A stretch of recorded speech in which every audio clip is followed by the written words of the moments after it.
عمر ابن عبدالعزیز کا دور ہے اور صبح عید ہونے والی ہے، چاند ہو چکا ہے، چاند ہو چکا ہے، صبح عید ہونے والی ہے۔ عمر ابن عبدالعزیز کی بیوی کہتی ہے دیکھو آپ کے پاس بھی کپڑے نہیں ہیں پہننے کو، میرے پاس بھی نہیں ہے، ہم اور آپ تو پرانے کپڑے پہن لیں گے، لیکن بچہ نئے کپڑے کی ضد کر رہا، بچے کے لیے تو نیا کپڑا ہونا چاہیے، پڑوس کے بچے نئے کپڑا پہنیں گے اور امیر المومنین کا بیٹا پرانے کپڑے۔ کہا میری بیوی بیت المال سے مجھے اتنی تنخواہ نہیں ملتی کہ میں اس سے اپنے بچے کو نیا کپڑا پہنا سکوں۔ بیوی نے کہا امیر المومنین نے 1 مہینے کی تنخواہ ایڈوانس لے لیجئے، اگلے مہینے مت لیجئے گا۔ کہ بیوی مشورہ اچھا دے رہی ہو، ہوتا ہے کبھی کبھی لوگ کسی کے یہاں کام کرتے ہیں، صاحب میری بیوی بیمار 1 مہینے کی ایڈوانس تنخواہ دے دو، ہم دھیرے دھیرے کٹا دیں گے، کوئی بری بات نہیں ہے اگر مالک راضی ہو جائے تو۔ ابو موسیٰ عمر ابن عبدالعزیز نے ایک لیٹر لکھا اور اپنے خادم سے کہا جاؤ بیت المال کے کیشیئر سے کہنا یہ لیٹر دے دینا، وہ تمہیں 1 مہینے کی تنخواہ ایڈوانس دے دے گا۔ امیر المومنین خوش تھے، عمر ابن عبدالعزیز کی 1 مہینے کی تنخواہ ایڈوانس، اور وہ تو میرا خادم ہے، وہ تو دے ہی دے گا، جب ہم نے آرڈر دے دیا لکھ کے دے دیا تو وہ دے دے گا۔ جیسے یہ لیٹر کیشیئر کے ہاتھ میں آتا ہے، اس نے پڑھا خزانچی نے، اس میں لکھا ہے کہ کل عید ہے، میرے بچے کے پاس نئے کپڑے نہیں ہیں پہننے کے لیے، لہٰذا مجھے 1 مہینے کی تنخواہ ایڈوانس دے دو، اگلے مہینے مت دینا، اس مہینے کے اندر کاٹ لینا۔ اس خزانچی نے اس لیٹر کو پڑھنے کے بعد اندر جا کر اسی لیٹر کے پیچھے کچھ لکھ دیا، اور لکھنے کے بعد اس کو لفافے میں بند کر کے کہا جاؤ اس کو دے دینا عمر ابن عبدالعزیز کو۔ کہا انہوں نے 1 مہینے کی تنخواہ ایڈوانس منگائی، کہا میں نے اس کا جواب دے دیا ہے، اس کا جواب وہ پڑھ لیں گے، اس کے بعد آپ آنا، اگر اس کے باوجود وہ منگائیں گے تنخواہ مانگیں گے 1 مہینے کی تو میں دے دوں گا، میں نے اس میں کچھ سوال کیا ہے۔ خادم لفافہ لے کر عمر ابن عبدالعزیز کے پاس پہنچتا ہے۔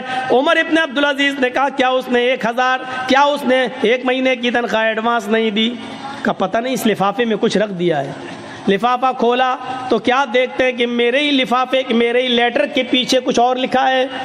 اس کو پڑھتے ہیں، اس میں لکھا ہوا ہے عمر ابن عبدالعزیز امیر المومنین، آپ کا حکم سراخوں پر، آپ کو 1 مہینے 5 مہینے 6 مہینے آپ جتنی کہیں اتنی تنخواہ میں دینے کے لیے آزاد ہوں، میں دینے کے لیے تیار ہوں۔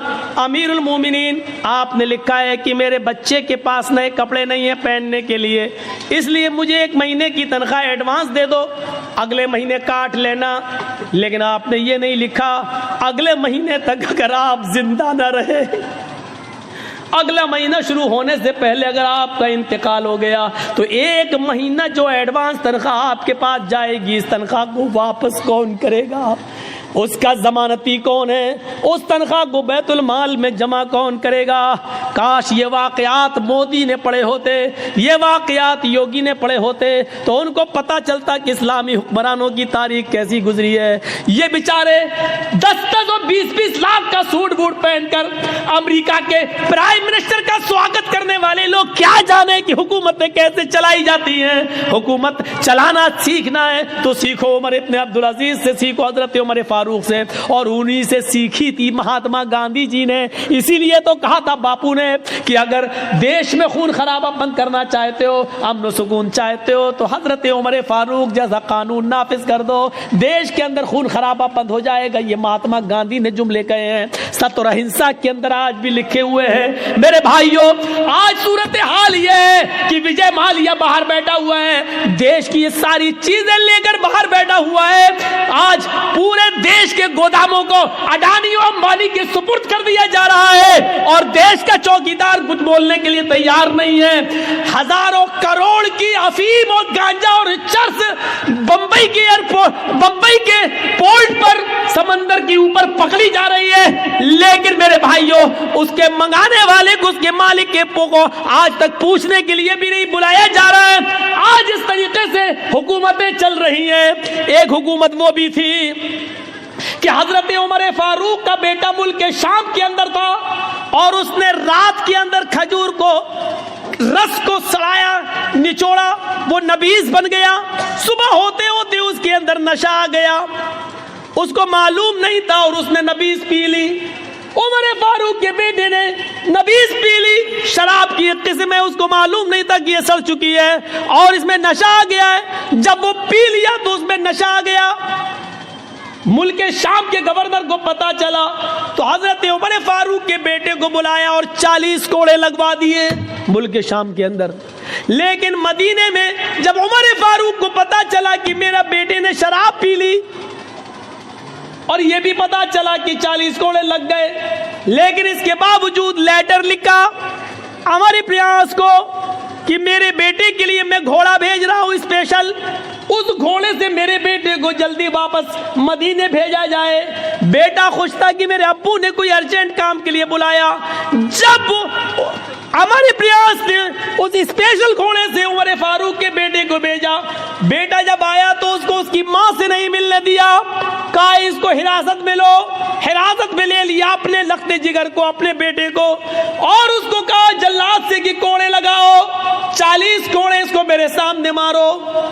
بیٹا کہتا ہے امیر المومنین اے ابو جان، ایک جرم کی 2 بار سزا کیسے؟ 40 کوڑے کی سزا تو میں نے ملک شام میں کھا لی ہے، دھوکے سے نشے والی چیز پی لی، اس کے باوجود میں نے 40 کوڑے وہاں کھا لیے، پھر یہاں کیوں مارا جا رہا ہے؟ کہا پہلا جلاد 10 کوڑے مارے گا، اس کے بعد دوسرا مارے گا، کیونکہ 10 کے بعد وہ تھک جائے گا، پھر جتنی زور سے مار پڑنی چاہیے اتنی زور سے مار نہیں پڑے گی. 40 کوڑے دوسرے جلادوں سے پڑوایا. بیٹا کہتا رہا ابو جان ایک جرم کی ڈبل سزا، یہ بے انصافی ہے. حضرت عمر کہتے رہے بیٹے مجھے عمر ابن عاص پر بھروسہ نہیں ہے. کہ اللہ کی قسم انہوں نے کوڑے مارے لگوائے، ہاں میں جانتا ہوں کوڑے لگوائے، لیکن میرا دل کہتا ہے کہ عمر ابن عاص نے رعایت برتی ہوگی، جتنی زور سے کوڑے مارنا چاہیے اتنی زور سے نہیں پڑے ہوں گے، اس لیے کہ آپ امیر المومنین کے بیٹے ہیں، عمر فاروق کے بیٹے ہیں، یہ سوچ کر جلادوں نے ہلکے ہلکے کوڑے مارے ہوں گے. آج اصلی کوڑے اب پڑیں گے تمہارے اوپر.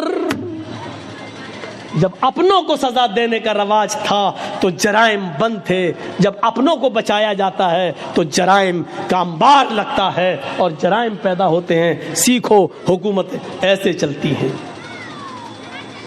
آئے عمر ابن عبدالعزیز آپ کو اگر 1 مہینے کی تنخواہ دے دوں ایڈوانس، اگلے مہینے اگر آپ زندہ نہیں رہے انتقال ہو گیا تو 1 مہینے کی یہ تنخواہ واپس کون کرے گا؟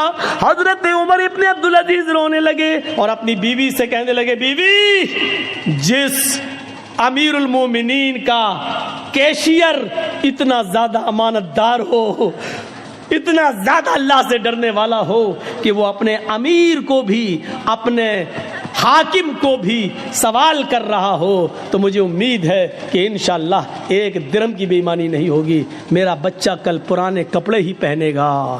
1 مہینے کی تنخواہ میں ایڈوانس نہیں لیں گے، کیونکہ ہمیں یہ معلوم نہیں ہے کہ اگلے مہینے ہم زندہ رہیں گے بھی یا نہیں رہیں گے. میرے بھائیوں یہ واقعات ہمیں جھنجھوڑ دیتے ہیں، یہ واقعات ہمیں جھنجھوڑ دیتے ہیں اندر سے. وہ کون سا منظر تھا؟ یہی عمر ابن عبدالعزیز تھے جن کی بیوی حاملہ تھیں، پیٹ میں بچہ تھا، اور آپ جانتے ہیں ڈاکٹر کہتے ہیں کہ جس کے پیٹ میں بچہ ہو اس عورت کو کھاتے پیتے رہنا چاہیے، کیونکہ ماں جو کھائے گی وہی بچے کو بنے گا. لیکن یہاں 4 دن سے ماں کو کچھ نہیں ملا. ڈر ہو گیا کہ یہ بچہ کہیں مر نہ جائے پیٹ میں. ماں کھائے گی تو بچے کو لگے گا، جب ماں ہی بھوکی ہے تو بچہ تو ویسے ہی مر جائے گا. عمر ابن عبدالعزیز کی بیوی کہتی ہیں اپنی خادمہ سے، خادمہ تمہارے مالک تو مجھے کچھ دیں گے نہیں، ایسا کرو بیت المال سے میں چلی جاؤ. اور سنو یہ واقعہ جھنجھوڑ دے گا. بیت المال میں چلی جاؤ، 1 پیالہ دودھ وہاں کے خزانچی سے کیشیئر سے لے آؤ، دیکھو اگر میں نے دودھ نہیں پیا کچھ کھایا نہیں تو پیٹ کا بچہ مر جائے گا جو امانت ہے. رات کی تاریکی میں خادمہ نکلتی ہے اور بیت المال کے کیشیئر سے کہتی ہے، بیت المال کے خزانچی سے کہتی ہے کہ 1 پیالہ دودھ دے دو. ہماری مالکن عمر ابن عبدالعزیز کی بیوی کو حمل ہے، پیٹ میں بچہ، 4 دن سے کچھ نہیں کھایا، بچہ کہیں بھوک کی وجہ سے مر نہ جائے. بچہ اگر مر گیا تو یہ بہت بڑی ذمہ داری ہوگی، 1 پیالہ دودھ دے دو. اس نے جلدی سے سنا عمر ابن عبدالعزیز کی بیوی ہیں اور پیٹ میں بچہ ہے اور 4 دن سے کچھ نہیں ملا، تو اس نے سوچا بچہ نہ مر جائے، جلدی سے 1 پیالہ دودھ دے دیا، جاؤ لے جاؤ. رات کا تقریباً یہی ٹائم ہوگا 2:30. عمر ابن عبدالعزیز اٹھ چکے تھے, کنویں کے پاس بیٹھ کر وضو بنا رہے تھے. انہوں نے دروازہ کھلتے ہوئے دیکھا. تھوڑی دیر کے بعد دیکھتے ہیں کہ ایک عورت, ہماری خادمہ, چادر میں کچھ چھپائے ہوئے چلی آ رہی ہے. عمر ابن عبدالعزیز نے دیکھا کہ وہ میری بیوی کے کمرے میں چلی گئی. یہ پیچھے سے کمرے میں جاتے ہیں تو کہتے ہیں کہ تم کون؟ کہ میں آپ کی خادمہ. کیا دے رہی ہو میری بیوی کو؟ کیا دیکھتے ہیں کہ میری بیوی کے ہاتھ میں دودھ کا پیالہ ہے. عمر ابن عبدالعزیز نے کہا تمہیں اس ذات کی قسم جس کے قبضے میں ہم تم دونوں کی جان ہے, جب تک مجھے حساب نہ دے دو کہ یہ دودھ کہاں سے آیا, میں تمہیں پینے کی اجازت نہیں دیتا. عمر ابن عبدالعزیز کی بیوی نے دودھ کا پیالہ روک لیا. کہا امیر المومنین میری نیت پہ شک مت کریے, 4 دن سے صرف پانی پی رہی ہوں, کھانے پینے کو کچھ نہیں ہے. آپ کی امانت میرے پیٹ میں پل رہی ہے. اگر یہ بھوکی رہ گئی, اگر مجھے کچھ نہیں ملا تو اس کی بھی پرورش نہیں ہوگی اور یہ پیٹ میں مر جائے گا. اس لیے میں نے 1 پیالہ دودھ بیت المال سے منگوا لیا. فرمایا میری بیوی, بیت المال کے 1 پیالہ دودھ کو لینے کے لیے ہمیں بیت المال کے سارے مسلمانوں کو جمع کرنا پڑے گا. جب وہ ہمیں خوشی خوشی اجازت دے دیں کہ 1 پیالہ دودھ تم اپنی بیوی کو دے سکتے ہو, تب تمہارے لیے جائز ہوگا. بنا ان کی اجازت کے ہم تمہیں دودھ نہیں دے سکتے. کہ امیر المومنین آپ نے اتنے دن خدمت کی ہے, کیا آپ کو اجازت نہیں دیں گے؟ دیکھیے مجھے ڈر ہے کہ یہ بچہ کہیں مر نہ جائے, اس لیے مجھے پینے کی اجازت دیجیے. اچھا چلیے ادھار ہی صحیح, جب آپ کو تنخواہ ملے گی تو 1 پیالہ دودھ وہاں واپس کر دیا جائے گا. عمر ابن عبدالعزیز کہتے نہیں, یہ بنا اجازت کے دودھ لیا گیا ہے, اس لیے اس کو بھی لینے کے لیے اجازت لینا پڑے گی. یہ دودھ یہاں لاؤ. جب چھیننے لگے تو بیوی دینا نہیں چاہ رہی تھی اور قسم دے کر کہتی ہے آپ کو اللہ کا واسطہ 1 پیالہ دودھ پی کر اس بچے کی جان بچا لینے دیجئے مجھے. عمر ابن عبدالعزیز نے دودھ کا پیالہ چھین کر دونوں ہاتھ اس کے چھوڑ دیے اور چھین ہی لیا اور اپنے ہاتھ میں لینے کے بعد کہا ہرگز نہیں. کہا امیر المومنین پھر آپ یقین کر لیجئے کہ یہ بچہ مر جائے گا, یقین کر لیجئے کہ یہ بچہ مر جائے گا. عمر ابن عبدالعزیز نے کہا اگر یہ پیالہ تمہیں دے دوں تو؟ کہا پھر اس بچے کے بچنے کی امید ہے. عمر ابن عبدالعزیز کہتے ہیں آنکھوں میں آنسو آ گئے. کہتے میری بیوی مسلمانوں کی امانت میں خیانت کر کے 1 پیالہ دودھ تمہیں دے کر پلا دیا جائے اور اس کو پی کر یہ بچہ زندہ ہے, یہ بچہ زندہ رہ سکتا ہے, تو اپنے اس پیٹ کے بچے سے کہہ دو کہ مجھے تیری زندگی نہیں چاہیے. اپنے اس پیٹ کے بچے سے کہہ دو کہ مجھے تمہاری زندگی نہیں چاہیے. بیوی پیٹ میں بچہ مرتا ہے تو مر جائے, مجھے اس بچے کی موت گوارا ہے لیکن امانت میں خیانت گوارا نہیں ہے. 1 پیالہ دودھ کی بے ایمانی ہمیں قبول نہیں ہے. گئے اور بیت المال میں وہ دودھ جمع کر کے بیت المال کے کیشیئر کو نوکری سے ہٹا دیا کہ تم نے میری اجازت کے بغیر یہ دودھ کیسے دیا. ان واقعات کی روشنی میں ہم کیسے لگ رہے ہیں, اور ان واقعات کی روشنی میں ہم تو چھوڑو مودی اور یوگی کیسے لگ رہے ہیں. ان واقعات کی روشنی میں میرے بھائیو ہم سب تصور کریں, ہم سب دیکھیں, ہم سب سیکھیں, ہم سب جانیں. اور لال بتھانی والوں ہم بار بار تمہارا نام لال بتھانی کہہ رہے ہیں. نام انہی کا لیا جاتا ہے جن سے محبت ہو, نام ان کا لیا جاتا ہے جن کے بارے میں دل میں جگہ ہو. میں اس لیے کہہ رہا ہوں کیونکہ آپ کے بارے میں کچھ تو غلط فہمیاں میرے دل میں ڈالی گئی. 15 سال سے ہم سے برابر کہا جا رہا ادھر مت جانا, اور میری کھوپڑی میں نہیں بیٹھ رہا تھا کہ کون لال بتھانی. 15 سال ہو گئے, ہمارے ذہن میں نہیں آ رہا. ارے وہاں تو ایسا ہوتا ویسا ہوتا. اب میں مائک میں ہوں, میں بتاؤں گا نہیں, وہ سب ریکارڈ ہو جاتا ہے, اسی لیے میں منع کر رہا تھا. ایسا ہوتا ویسا ہوتا, کوئی نہیں اس دنیا کے اندر. سن لو, کوئی اتنا نیک انسان نہیں ہے کہ جو اتنا بڑا نیک ہو کہ نیکیوں میں اس نے فرشتوں کو پھیل کر دیا ہو. کوئی اتنا بڑا نیک بھی نہیں ہے کہ اس کی عبادتیں اتنی زیادہ ہوں کہ اس نے فرشتوں کو سے آگے نکل گیا ہو. اور اس دنیا میں کوئی اتنا گناہ گار بھی نہیں کہ گناہوں میں اس نے ابلیس سے بھی وہ آگے بڑھ گیا ہو. سن لو, ہم اور آپ